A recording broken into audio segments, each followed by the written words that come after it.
காலை நேர பிரதான செய்திகளின் ஊடாக நர்மதா சிறில் முதலில் தலைப்பு செய்திகள். களத்தில் இறங்கிய ஜனாதிபதி எல் நினோ பாதிப்பை எதிர்கொள்ள அதிரடி திட்டங்கள்.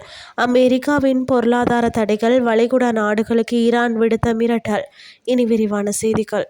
எல் நினோ காலநிலை பாதிப்புகளை எதிர்கொள்வதற்காக நியமிக்கப்பட்டுள்ள விசேட அமைச்சரவை உபகுழு மற்றும் அதிகாரிகள் குழுவின் ஆலோசனை கூட்டம் ஜனாதிபதி அனுரகுமார திசாநாயக்க தலைமையில் நேற்று ஜனாதிபதி செயலகத்தில் நடைபெற்றது.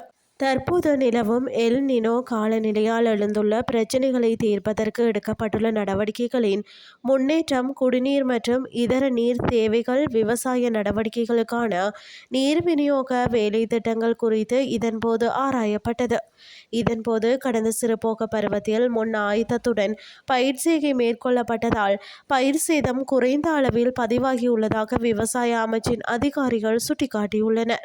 அத்துடன் மக்கள் குடிநீர் மற்றும் ஏனைய நீர் தேவைகளை நிவர்த்தி செய்ய நடவடிக்கைகள் எடுக்கப்பட்டு வருவதாகவும் அவர்கள் தெரிவித்தனர்.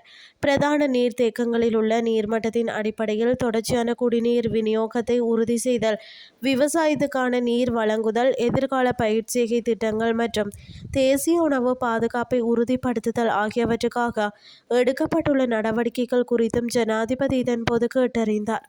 இனி வெளிநாட்டு செய்திகள். அமெரிக்காவுடன் இணைந்து ஈரானுக்கு எதிராக பொருளாதார தடைகளை விதிக்க வேண்டாம் என வளைகுடா நாடுகளுக்கு ஈரானின் பாதுகாப்பு தலைவர் ரெசாய் எச்சரிக்கை விடுத்துள்ளார். மீறி செயல்பட்டால் அவர்களின் நலன்களை இலக்கு வைத்து ஈரான் பதிலடி கொடுக்கும் என்றும் அவர் தெரிவித்துள்ளார். ஈரானை சுற்றியுள்ள நாடுகள் அமெரிக்காவின் இந்த பொருளாதார போரில் இணைந்தால் பாரசீக வளைகுடா மற்றும் கோர்முஸ் நீரிணையிலிருந்து ஒரு சொட்டு எண்ணெய் கூட வெளியேறாது. அத்துடன் பாரசீக வளைகுடாவின் பிற எண்ணெய் ஏற்றுமதி பாதைகளையும் நாங்கள் இலக்கு வைப்போம் என்று அவர் எச்சரித்துள்ளார்.